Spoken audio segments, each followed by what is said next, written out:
புரட்சித் தலைவி புரட்சித் தலைவர்னு சொன்னவர் இன்னைக்கு கருணாநிதி ஆட்சி பொற்கால ஆட்சியை வந்து மு.க. ஸ்டாலின் கொடுத்துருக்கிறாரு. அவர் உதயநிதி இதெல்லாம் அது எப்படி முடியுதில்லை? காலையில் ஒன்று, மதியானம் ஒன்று, சாயந்தரம் ஒன்று பேசுகிறதுக்கான உண்மையிலே அது ஒரு பெரிய விஷயந்தான். இப்போ சில பேர் சொல்கிறாங்க, இப்போ அவருக்கு வந்து தென் மாவட்டத்தில் அவர் சார்ந்த முக்குளத்தூர் ஜாதி வாக்கு இருக்குது அப்படின்னு. அதுவே ஒரு பெரிய அவமானம் ஓபிஎஸ்க்கு. ஒரு 3 முறை முதலமைச்சராக இருந்தவர் ஜாதி ரீதியான ஓட்டை தான் அவர் வச்சிருக்கிறாரா அப்படின்னு. அதே ஒரு அவமானம் அவருக்கு. திமுகவினர் வந்து இது பெரிய லெவலில் பேசுகிறாங்க. பார்த்தியா, ஒரு முதல்வராக இருந்தார், துணை முதல்வராக இருந்தார், அவரே நாங்கள் வந்து எங்கள் கட்சிக்கு இழுத்துட்டோம் பார்த்தியா அப்படின்னு பெருமிதமாக அதை பேசுகிறாங்களே. அந்த பெருமிதமாக பேசுகிறதுக்கான ஒரு வாய்ப்பு அவ்வளோதான். அதை தாண்டி வந்து இப்போ ஓ பன்னீர்செல்வத்துடைய குடும்ப வாக்கு தவிர அப்போ இந்த அளவுக்கு ஒரு பயந்த ஒரு மனிதர் வந்து முதலமைச்சராக உள்துறையை கையில் வச்சு காவல்துறையை கையில் வச்சிருக்கிறவர் அவருடைய இருந்தப்ப நாட்டுடைய சட்டம் ஒழுங்கு எந்த கதியில் இருக்கும்? அரசியல் தலைமை இபிஎஸ்க்கு இருக்கிற அரசியல் தலைமை பண்பு ஓபிஎஸ்க்கு கிடையாது. ஒற்றன் செய்தி நேயர்களுக்கு வணக்கம். இன்று நம்மிடையே பத்திரிகா டிவி சோமு அவர்கள் தான் இணைஞ்சிருக்கேன். வணக்கம் சார். வணக்கம். தன்னுடைய எம்எல்ஏ பதவியை ராஜினாமா பண்ணிட்டு ஓபிஎஸ் அவர்கள் டிஎம்கேல இணைஞ்சிருக்காரு. எப்படி சார் பார்க்குறீங்க? இப்படி பார்க்குறது மிகப்பெரிய ஒரு அரசியல் நியாயத்தை பண்ணியிருக்கிறாரு. பதவியை வந்து ராஜினாமா பண்ணிட்டு, அதாவது எம்எல்ஏ பதவியை, ஏன்னா எம்எல்ஏ பதவி இன்னும் ஒரு 4 வருஷம் இருக்குல்ல, அதனால் ஏதாவது வந்துருச்சு, பிப்ரவரி வந்துருச்சு. அது இல்லாமல் கடைசி சட்டமன்ற கூட்டத்தொடர் அது. இதில் எதுக்கு அந்த ஒரு சடங்கு அப்படிங்கிறது தெரியல. ஆனால் இதில் என்னென்னா, ஓபிஎஸ்னால் டிஎம்கேவுக்கு என்ன பலன், டிஎம்கேனால் ஓபிஎஸ்க்கு என்ன பலன் அப்படிங்கிறதான் பார்க்கணும். இப்போ ஓபிஎஸ்னால் டிஎம்கேவுக்கு பலன் எதுவும் இருக்கிறதா தெரியல. இப்போ சில பேர் சொல்கிறாங்க, இப்போ அவருக்கு வந்து தென் மாவட்டத்தில் அவர் சார்ந்த முக்குளத்தூர் ஜாதி வாக்கு இருக்குது அப்படின்னு. அதுவே ஒரு பெரிய அவமானம் ஓபிஎஸ்க்கு. ஒரு 3 முறை முதலமைச்சராக இருந்தவர் ஜாதி ரீதியான ஓட்டை தான் அவர் வச்சிருக்கிறாரா அப்படின்னு. அதே ஒரு அவமானம் அவருக்கு. அடுத்தது அந்த ஜாதி ஓட்டம் அவருக்கு இல்லைங்கிறது தான் யதார்த்தம். என்ன காரணம்னு பார்த்தீங்கன்னா, இவர் இப்போ முக்குளத்தூருக்கு வந்து அவங்களுடைய ஜாதி சான்றிதழ், அப்புறம் இந்த இடஒதுக்கீடு, இது சம்பந்தமான கோரிக்கைகள்லாம் இருக்குது, நியாயமான கோரிக்கைகள். அந்த கோரிக்கைகளுக்கு இவர் ஏதாவது செய்திருக்கிறாரா? ஏன்னா பொறுப்பில் இருந்தவர். சரி, குறைஞ்சபட்சம் குரல் கொடுத்துருக்கிறாரா பொறுப்பில் இல்லாததுக்கப்புறம்? எதுவுமே கிடையாது. அப்புறம் எப்படி வந்து ஜாதிகாரங்க வந்து இவருக்கு ஓட்டு போடுவாங்க அப்படிங்கிற ஒரு கேள்வி. அடுத்தது அதே முக்குளத்தூரில் தானே சசிகலா இருக்கிறாரு. அவர் தான் இவருக்கு பதவி கொடுத்ததும் அவர் தான், பதவியை விட்டு எடுத்ததும் அவர் தான். அதே சசிகலாவை எதிர்த்து தான் இவர் போய் தர்ம யுத்தம்னு போயிட்டு சமாதியில் உட்காந்து கண்ணை மூடி உட்காந்துட்டு வந்தார். அப்புறம் மறுபடியும் அதே சசிகலாவோட சேர்ந்தார். அப்போ அந்த தர்ம யுத்தத்துக்கு என்ன அடையாளம் அவசியம்னு தெரியல. இப்போ மறுபடியும் சசிகலா ஒரு பக்கம் இருக்க, இவர் இன்னொரு பக்கம். அதாவது சொல்லுவாங்கள்ல, ஆட்டோ, சென்னை ஆட்டோவை பற்றி விவேக் சொல்லுவார், அதை ரைட்டில் இண்டிகேட்டர் போட்டு லெஃப்டில் கையை காட்டிட்டு ஸ்ட்ரைட்டாக போவாண்டாங்க ஆட்டோக்காரன் அப்படின்னு. அந்த மாதிரி இவர் ஸ்ட்ரைட்டாக டிஎம்கே போயிருக்காரு. இப்படி எந்த விதத்துலையுமே வந்து இவர் செல்வாக்கு உள்ள ஒரு மனிதர் கிடையாது. இப்போ இவர் கூட இருந்த வைத்தியலிங்கமாக இருக்கட்டும், மனோஜ் பாண்டியனாக இருக்கட்டும், எல்லாம் திமுக போயிட்டாங்க. குறைஞ்சபட்சம் வந்து ஒன்றா சேர்ந்து போகணும்னாலும் சொல்லிக்கலாம், இவர் தலைமையில் இத்தனை பேர் வர்றாங்கன்னு. அவங்கெல்லாம் போயிட்டாங்க, பாப்பா அவங்களாம் நம்பி பிரயோஜனம் இல்லை அப்படின்ட்டு. அப்போ இவரால் என்ன பிரயோஜனம்? டிஎம்கேவுக்கு ஒன்றும் கிடையாது. என்ன ஒரு விஷயம்னா, இப்போ அதிமுகவில் ஒரு 3 முறை முதலமைச்சராக இருந்த ஒருத்தரை வந்து கட்சியில் சேர்த்துக்கிறோம் அப்படிங்கிறது தான். இதை தாண்டி வந்து எந்தவித பலனும் டிஎம்கேவும் கிடையாது. திமுகவினர் வந்து இது பெரிய லெவலில் பேசுகிறாங்க. பார்த்தியா, ஒரு முதல்வராக இருந்தார், துணை முதல்வராக இருந்தார், அவரே நாங்கள் வந்து எங்கள் கட்சிக்கு இழுத்துட்டோம் பார்த்தியா அப்படின்னு பெருமிதமாக அதை பேசுகிறாங்களே. அந்த பெருமிதமாக பேசுகிறதுக்கான ஒரு வாய்ப்பு அவ்வளோதான். அதை தாண்டி வந்து இப்போ ஓ பன்னீர்செல்வத்துடைய குடும்ப வாக்கு தவிர வேறு வாக்கு எதுவும் வரப்போகிறது கிடையாது. வேணா டிஎம்கே வாக்கில் அவர் ஜெயிக்கலாம். அவருக்கு ஒரு எம்எல்ஏ சீட்டு கொடுக்குறாங்கல்ல, அவர் பையனுக்கு கொடுக்குறாங்கன்னா திமுகவுடைய செல்வாக்கில் அவர் ஜெயிக்கலாமே தவிர அவருக்கு எந்த செல்வாக்கும் கிடையாது. இப்போ அவர் சைடில் என்ன சார் டிமாண்ட் வச்சுருப்பாங்க? இந்த மாதிரி நான் வரேன், எனக்கு வந்து இதெல்லாம் பண்ணி கொடுங்கன்னு ஏதாவது சொல்லியிருப்பாரா? இல்லை நீங்கள் சேர்த்துக்கிட்டா போதும் அப்படின்றதில் வந்திருப்பாரா சார்? இல்லை, சேர்த்துக்கிட்டா போதும்னு கெஞ்சினது அதிமுகவில் இபிஎஸ் கிட்ட. அதுதான் அங்கே இதில். அதே மாதிரி பிஜேபியில் பார்த்தீங்கன்னா, உங்களை சந்திக்கிறதே எனக்கு பாக்கியம், சென்னை வரீங்க அப்படின்னு பிஜேபி தலைவர்கள் வந்தாங்கன்னா உடனே கெஞ்சிறதுலாம் அங்கே. இங்கே என்ன சொல்லியிருப்பாரு அப்படின்னா, சரி நம்ம இங்கேருந்து அங்கே போகிறோம் அப்படிங்கிறப்ப அங்கே ஒரு ரெஸ்பான்ஸ் கொடுப்பாங்க கொஞ்சம், அப்படிங்கிறப்ப நம்ம டிமாண்டு வைப்போம் அப்படிங்கிறதான் இருந்தது. உண்மையும் அதுதான். ஏன்னா பெருசாக ஒன்றும் டிமாண்ட் இதில்லை. எம்எல்ஏ சீட்டு, அப்புறம் எதிர்காலத்தில் எம்பி சீட்டு, இந்த மாதிரியான விஷயங்கள். அதுக்கு அங்கே ஓகே சொல்லிட்டாங்க, ரைட்டு வாங்க, அவ்வளோதான் முடிஞ்சிடுச்சு இவருடைய இதில். இதில் என்ன ஒரு பெரிய ஆச்சரியம் அப்படின்னா, நிமிஷத்துக்கு நிமிஷம் திமுக திட்டுட்டு இருந்தாரு, பரவாயில்ல ரைட்டு, அது அரசியல் அப்படி திட்டினவங்க சேருவாங்க. அதுமாதிரி இப்போ அதிமுக கூட்டணியில் இல்லையா, டிடிவி தினகரனும் இபிஎஸும் ஒருத்தர் கடுமையாக பேசிக்கிட்டு இருந்தாங்க, ஒன்றா இருக்காங்க. அது பெரிய விஷயம் இல்லை. ஆனால் என்னென்னா, புரட்சித் தலைவர்னு சொன்னவர் இன்னைக்கு கருணாநிதி ஆட்சி, பொற்கால ஆட்சியை வந்து மு.க. ஸ்டாலின் கொடுத்துருக்கிறாரு, அவர் உதயநிதி. இதெல்லாம் அது எப்படி முடியுது இல்லை, காலையில் ஒன்று, மதியானம் ஒன்று, சாயந்தரம் ஒன்று பேசுகிறதுக்கான உண்மையிலே அது ஒரு பெரிய விஷயந்தான். அந்த அளவில் ஓபிஎஸை பார்த்து பிரமிக்கலாம், பாராட்டலாம். எப்படி இதெல்லாம் முடியுது? அதாவது எல்லா அரசியல்வாதியும் அப்படி தான், மேக்சிமம் எல்லாங்கிறத விட 199 பேர் அப்படி தான். ஆனால் இவர் அதுலேயே கொஞ்சம் வித்தியாசமான, மோசமானவங்களே முக்கியமானவங்க நாங்கம்பாங்கல்ல, அந்த மாதிரி இவர். வடிவேல் சார் ஒரு படத்தில் வந்து ஒரு மேடையில் சொல்லுவார் சார், இருக்கின்ற இடத்துல இருக்கின்ற நேரத்திலே ஒரு கட்சியிலேருந்து இன்னொரு கட்சிக்கு மாறக்கூடிய தகுதி வந்து எனக்கு மட்டும் தான் இருக்கு. அந்த மாதிரி வந்து திரு ஓபிஎஸ் அவர்களை மக்கள் பார்த்துட்டு இருக்காங்க சார். இப்போ அவர் வந்து விரும்பி திமுகவுக்கு போல, வேற எங்கேயுமே ஆப்ஷன் இல்லை, எங்கேயுமே சேர்த்துக்க மாட்டாங்க அப்படின்ற வேற சூழல் இல்லாமல் தான் வந்து திமுகவுக்கு போயிருக்காருன்றதை நம்மளால பார்க்க முடியும். ஆனால் அது வந்து அவரோட ஆதரவாளர்களுமே இன்னைக்கு பெருசாக ஒன்றும் இல்லை, சும்மா கொஞ்சம் பேர் தான் வந்து இருந்தாங்கன்னு. அவரோட எதிர்காலம் என்ன சார் இதுக்கப்புறம்? அதாவது அவர் கடந்த காலமே சரியில்லை, அப்புறம்லாம் எதிர்காலத்துக்கு போகணும். கடந்த காலம் என்னென்னா, இவர் எம்ஜிஆரை பார்த்து அரசியலுக்கு வந்தார் அப்படின்னாரு. அப்புறம் என்னென்னா, எம்ஜிஆர் மறைவுக்கு பிறகு இவர் இருந்தது ஜெயலலிதா கூட இல்லை, ஜானகி அணியில் புராசின்னம் அவங்களுக்கு, அங்கே தான் இருந்தார். அதுக்கப்புறமேலு ஒன்றிணைத்துக்கு அப்புறம் ஜெயலலிதாவுக்கு அதிதீவிர விசுவாசியானார். ஜெயலலிதாவோட சேர்த்தா சசிகலாவுக்கு விசுவாசியானார். அதனால தான் 2 முறை முதலமைச்சர் ஆனார். 3வது முறையும் சசிகலா தான் முதலமைச்சர் ஆக்குனாங்க. அதுலேருந்து போ அப்படின்னோடனே அவங்க எதிரி ஆயிட்டாங்க. அதாவது இந்த முறையில் வந்து ஒருத்தர் முதலமைச்சராக நியமித்ததையோ நீக்கினதையெல்லாம் நம்ம ஆதரிக்கல. ஜனநாயகத்தில் இருக்கிற காமெடிகளில் அது ஒன்று, அதான் யதார்த்தம்.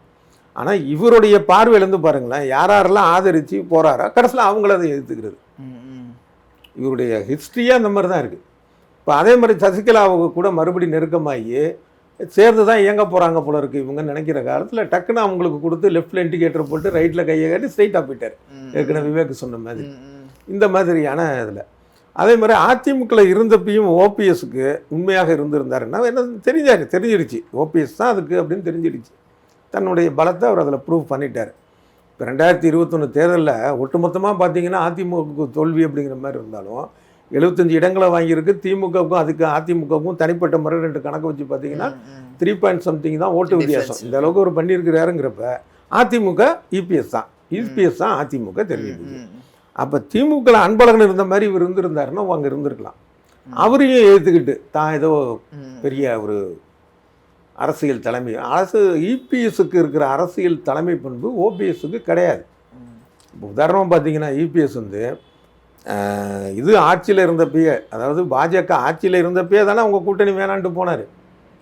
மறுபடியும் வந்து பேசுனாங்க, இப்போ கூட்டணி வச்சுருக்கிறாரு. அதே மாதிரி எங்களுடைய உட்கட்சி பிரச்சனை தலையிடக்கூடாதுன்னு சொன்னார். அமித்ஷாவும் இந்த கூட்டணி ஒப்பந்தம் போடுறப்ப அதிமுக உட்கட்சி பிரச்சனை தலையிட மாட்டோம்னாரு. இந்த கட்ஸ் இருக்குல்ல, தான் தலைமை பண்பு.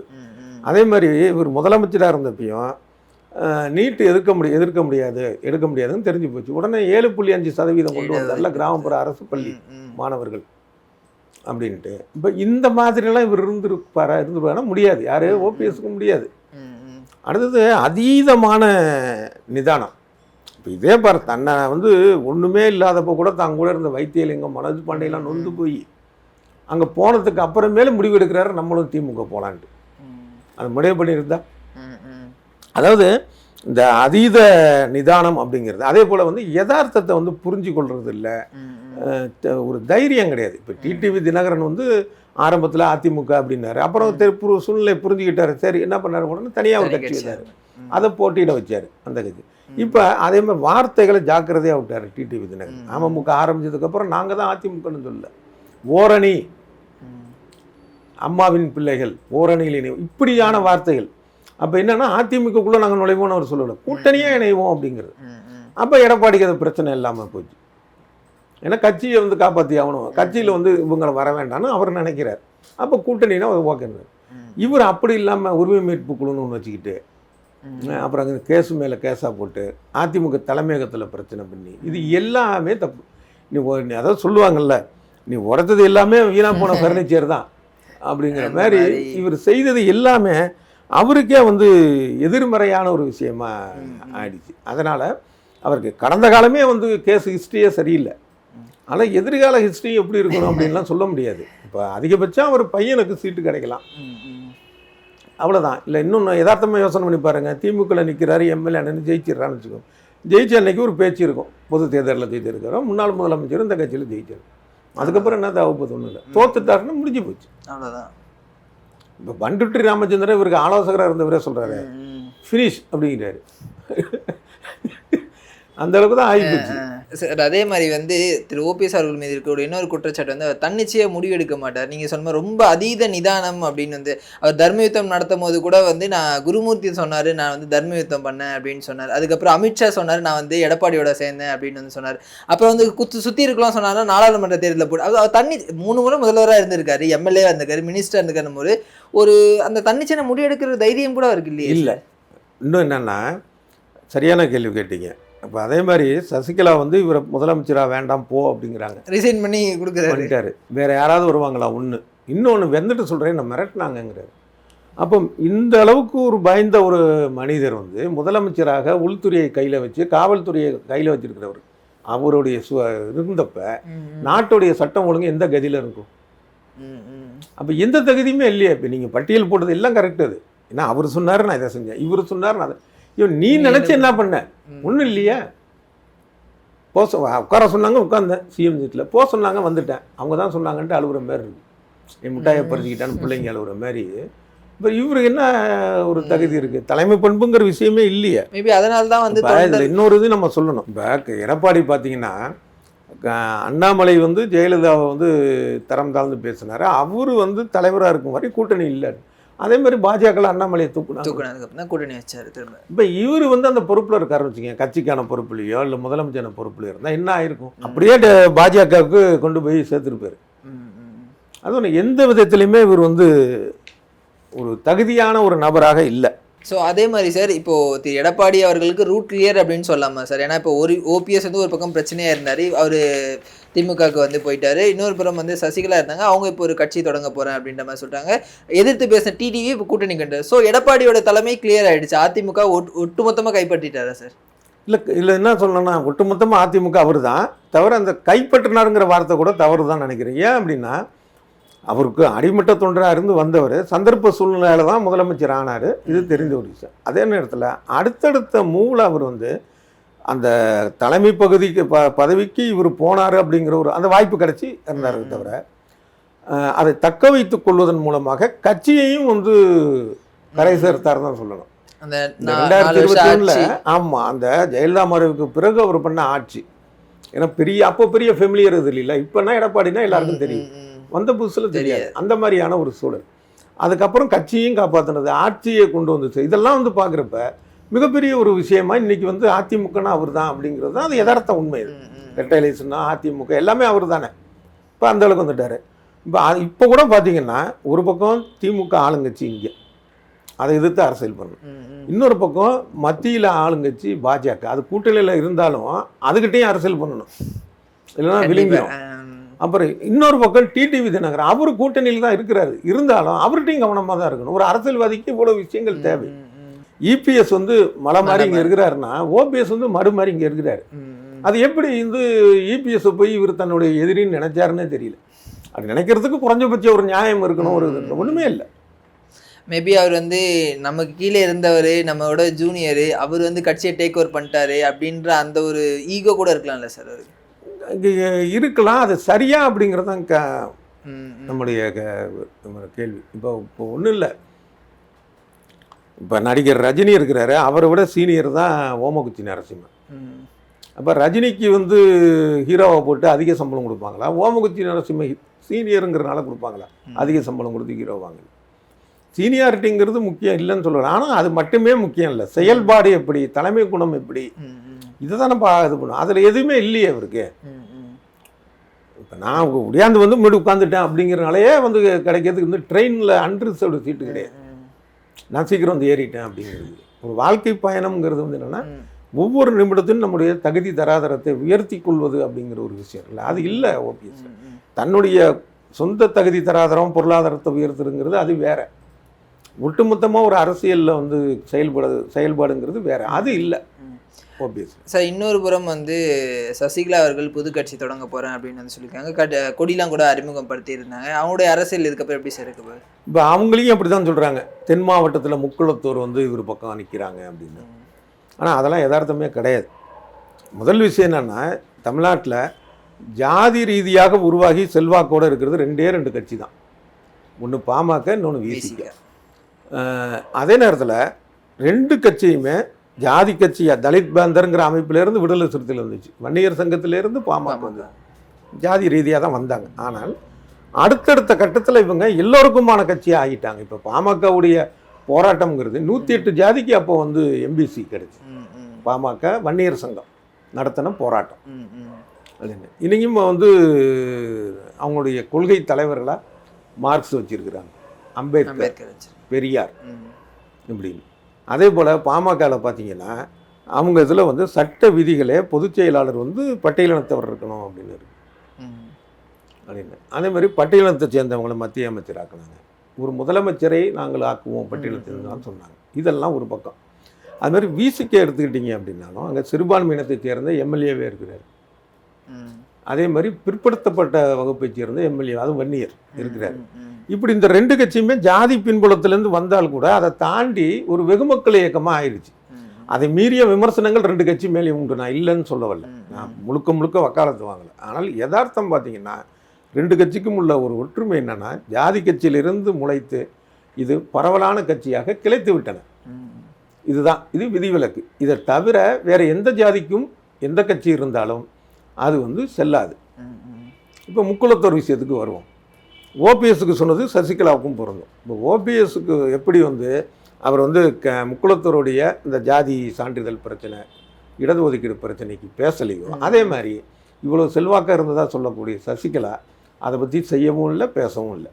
பிறகு எப்படி வருவாங்க? ஒன்று தவிர ஓபிஎஸ் வந்து முக்குளத்தோரில் ஒரு பிரிவு, இவங்க ஒரு பிரிவு, ஆக மொத்தம் ரெண்டு பேரும் ஒரே பிரிவு. அப்போ அந்த ஓபிஎஸ் எதுக்கு பதவியை விட்டு நீக்கணும்? அந்த நேரத்தில் இவங்க கல்லறு பிரிவு, நம்ம இதெல்லாம் பேசணுங்கிற அவசியம் இல்லை, இவங்க சொல்கிறதுனால நம்ம பேச வேண்டியது. அவர் வந்து இந்த மறவர். அப்போ இந்த மாதிரி ஒரு கல்லர் பிரிவை சேர்ந்தவங்க மறவர் பிரிவை சேர்ந்த ஓபிஎஸ்ஸை விலக்கிட்டாங்கட்டு அந்த மறவர் பிரிவு மக்கள் சசிகலா மேலே வருத்தமாக இருக்கிறதா தான் செய்தி வந்தது. இல்லை இன்னொரு பிரிவு இருக்குது, அகமுடையர்னு ஒன்று. இது மூணும் தான் இது. இதை தவிர பார்த்தீங்கன்னா அதே கல்லர் பிரிவை சேர்ந்த திருநாவுக்கரசரை ஒதுக்கி வச்சது யார்? சசிகலா தான். அதிமுகவில் கோல வச்சிட்டு இருந்தவர், அவரை ஒதுக்கி அவர் இங்கே அங்கன்னு போய் தனி கட்சி ஆரம்பித்து அப்புறம் பாஜக வந்து இப்போ காங்கிரஸில் இருக்கிறார். அவர் யார்? அவர் ஒரே கல்லர் பிரிவு அவர். இதை தவிர இன்னும் நெருக்கமாக வாங்க, டிடிவி தினகரன் இரத்த சொந்தம், அவரு கூடயே ஒற்றுமை இல்லையா? இப்படி நீங்கள் அந்த முக்குளத்தோர் பிரிவுகள்கிட்ட நீங்கள் ஒத்துமையா இல்லை, கல்லர்கிட்ட ஒத்துமையா இல்லை, குடும்பத்தில் ஒத்துமையா. அப்போ எந்த அடிப்படையில் உங்களுக்கு வந்து சசிகலாவுக்கு வந்து போடுவாங்க வாக்கு? இதில் சொல்கிறாங்க இல்லை அவங்க மாநாடு இப்போ கூட்டினாங்க, பெரிய கூட்டம் வந்துச்சு. மாநாடு இல்லை சார், அது சரி, அது மாநாடுன்னே வச்சுக்குவோம், கட்சி கூட்டம் வச்சுக்குவோம், மாநாடுன்னே வச்சுக்குவோம். இவங்க சிறையிலேருந்து வந்தாங்கல்ல, ஊழல் வழக்கில் கைதாகி சிறையில் இருந்து, இது பெங்களூர் சிறையிலேருந்து வந்தாங்க. வர்றப்ப தமிழ்நாட்டு எல்லையிலேருந்து வரவேற்பு கொடுத்தப்போ அவ்வளோ கூட்டம் இருந்தது. அதுக்கப்புறம் இவங்க என்ன பண்ணாங்க? இவங்க செஞ்ச அரசியல் என்ன? நான் அரசியலை விட்டு விலகுகிறேன். அதான் 2021 தேர்தல் நேரத்துக்கு வந்தாங்க, அப்படியே பரபரப்பாக மத்திய அரசுலேருந்து இங்கே ரைடு விட்டாங்க சில இடங்களில், உடனே அரசியலை விட்டு விலகுறேன். இப்போ மறுபடியும் என்ன பண்ணுவாங்கன்னா ஒரு ரைடு நடக்கும், அரசியலை விட்டு விலகுகிறேன், முடிஞ்சு போச்சு, அவ்வளோதான். இதுக்குள்ளே தான் வந்து கொடியை அறிமுகப்படுத்துகிறேன், கட்சி துவங்குறேன், பேசுகிறதெல்லாம் இதுதான். மற்றபடி சசிகலாலாம் வந்து ஒரு ஃபேக்டரா பேக்டரா இன்னொரு ஓபிஎஸ் எடுத்துக்கலாமா சார்? ஆமாம் ஆமாம், ஓபிஎஸ்ஸாவது போய் திமுக அடைக்கலமாகிறதுக்கான ஒரு விஷயம் இருந்துச்சு, இவங்களுக்கு அதுவும் கிடையாது. அவ்வளோதான்.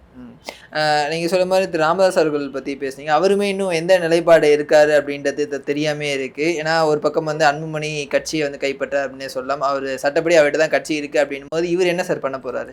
ஆமாம், இதுவும் இந்த அதிமுக சொன்னது தான். இதுவும் கைப்பற்றினாருன்னு இல்லை, இயல்பாக கட்சி அன்புமணிட்டு தான் இருக்குது.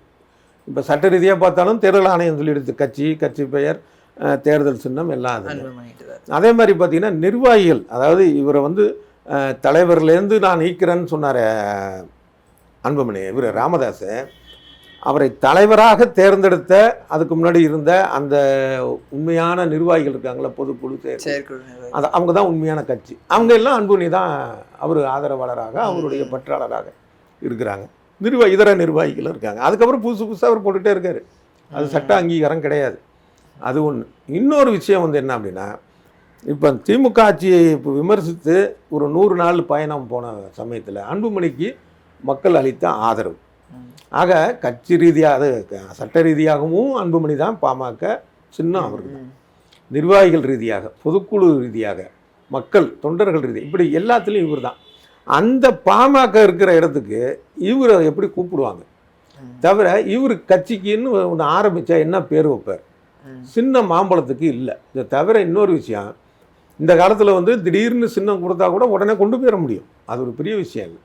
ஆனால் இப்போ திருச்சியில் தீப்பெட்டி சின்னம் கடைசி நேரத்தில் வந்துச்சு போன நாடாளுமன்ற தேர்தலில் மதிமுகவோட துரை வைகோவுக்கு கொண்டு போய் சேர்த்தாங்க, ஜெயிச்சார், ரைட்டு. ஆனால் அந்த எபவ் 40 இருக்கக்கூடிய ஆட்கள் அவங்க அந்த பாரம்பரிய சின்னம்னு ஒன்று வச்சுருப்பாங்களே, மாம்பழம்னா மாம்பழ சின்னம், திமுகனா சுதேஸ்வரி சின்னம்னு. அப்போ அந்த மாம்பழம் சின்னத்துக்குன்னு ஒரு வேல்யூ இருக்குது. அப்போ ராமதாஸுக்கு வாக்களிக்கக்கூடியவர்கள் யார்? இல்லை. அப்போ முழுக்க அன்புமணி தான் பாமக தான் அன்புமணி. அதனால் அவர் இருக்கிற இடம் என்டிஏ கூட்டணி, அங்கே ராமதாஸ் வர முடியாது. இந்த பக்கம் திமுக பக்கம் என்ன இதுன்னா, விடுதலை சிறுத்தைகள் வந்து அணை போட்டாங்க. ராமதாஸ் வந்தால் நாங்கள் வெளியே போயிடுவோம். ஏற்கனவே பேச்சுவார்த்தை நடந்தது, சமாதானம் அது இதுன்னு நடக்கலை ஒன்றும். ஆக அங்கே வாய்ப்பு இல்லை. இந்த சூழ்நிலை தான் வந்து ராமதாஸ் சொல்கிறாரு, நாங்கள் திராவிட கட்சி ஒன்றுடன் கூட்டணி வைப்போம் அப்படின்னு. இப்போ 2 கட்சியுமே இல்லை, வாய்ப்பு இல்லை. சரி, தேசிய முற்போக்கு திராவிட கட்சி, அது என்ன திராவிட இதுன்னு சொல்கிறாங்களே கழகம்னு, அப்போ அதில் ஒரு திராவிட இருக்குது. அப்போ தேமுதிக கூட கூட்டணி போகிறாங்கன்னா அதுவும் திமுக கூட்டணிக்கு போயிடுச்சு. அப்புறம் தான் யோசனை வச்சு சசிகலாவுடைய சகோதரர் வந்து திவாகரன் ஒரு கட்சி துவங்கினார். 2018-19 துவங்கினார், அண்ணா திராவிடர் முன்னேற்ற கழகம். உடனே அந்த கட்சி கூட கூட்டணி வைப்பார் போல இருக்குது. அதுதான் வாய்ப்பு இருக்குது, வேறு எதுவும் வாய்ப்பு இல்லை. சுயேட்சை நிற்பாரா சார்? இல்லை, அந்த மாதிரி எனக்கு தோணலை. ஏன் அப்படின்னா, நான் ஏற்கனவே தான் அந்த காரணங்கள் எடுக்கணும்ல. கட்சி இல்லை, புது கட்சியாக இருக்கணும், சின்னம் கிடையாது. அந்த சின்னத்தை வந்து இவருக்கு பின்னால் இருக்கக்கூடிய மிகச்சிலர் வயது மூத்தவர்கள் அவங்க வந்து அந்த மாம்பழத்தை விட்டுட்டு போடுவாங்களாம் அப்படிங்கிறது. அப்போ இப்படி வச்சுக்கோமே, இப்போ வந்து பாமக போட்டிடுற இடத்துல எல்லாத்துலேயுமே ராமதாஸ் போட்டு வேட்பாளர் நடத்துகிறாருன்னு வைப்போம். அப்போ என்ன ஆகும்? பாமகவுக்கு ஓட்டு போடாதீர்கள் தான் இவர் பேசணும். அது சரியாக வருமா? அது ஒன்று இல்லை. இவர் சொன்னாலும் தான் கேட்பாங்களா? அதுக்கான வாய்ப்பே கிடையாது. ஒரு முறை என்னாச்சு அப்படின்னா, எம்ஜிஆர் பீரியடில் ஒரு தொகுதியில் ரெட்டைலை சின்னத்தில் ஒருத்தரை நிறுத்துறாரு. அப்புறம் அவர் கூட ஒரு கட்சிக்கு அவர் சரியில்லைன்னு நினைக்கிறாரு. அதனால் வேற ஒருத்தரை சிங்கம் சின்னத்தில் நிறுத்துறாரு. எம்ஜிஆரை ரெட்டைலைக்கு ஓட்டு போடாதீங்க, சிங்கத்துக்கு போடுங்கன்னாங்க. மக்கள் வந்து அந்த ரெட்டைலை சின்னத்தை தான் ஜெயிக்க வச்சாங்க. அந்த அளவுக்கு இப்போ இருக்குன்னு நான் சொல்ல. ஆனால் வயது மூத்தவர்களுக்கு அந்த சின்னம் அப்படிங்கிறது இருக்கும். அடுத்தது ப்ராக்டிக்கலாகவே நீங்கள் பார்த்தீங்கன்னா நிறையா விஷயங்கள் இந்த மாதிரி நம்ம பார்க்கலாம். இப்போ என்டி ராமராவுக்கு அப்புறம் சந்திரபாபு நாயுடுக்கு தான் வந்து கட்சி தொண்டர்கள் வந்து ஆதரவு, நிர்வாகிகள் தொண்டர்கள் இந்த மாதிரி. அது மாதிரி முலாயம் சிங் யாதவுக்கும் அவருடைய மகன் அகிலேஷ் யாதவுக்கும் பிரச்சனைப்போ அகிலேஷ் யாதவுக்கு தான் வந்து எல்லாரும் ஆதரவு. இது வந்து இதெல்லாம் வந்து புரியாதவர் கிடையாது. அப்படிங்கிறதுனால இப்போதைக்கு பேசலாம். தேர்தல் நெருக்கத்தில் ராமதாஸ் அமைதியாயிருவார். பல தகவல்களுக்காக தெரிவிச்சிங்க சார். ரொம்ப ரொம்ப நன்றி சார். நன்றி.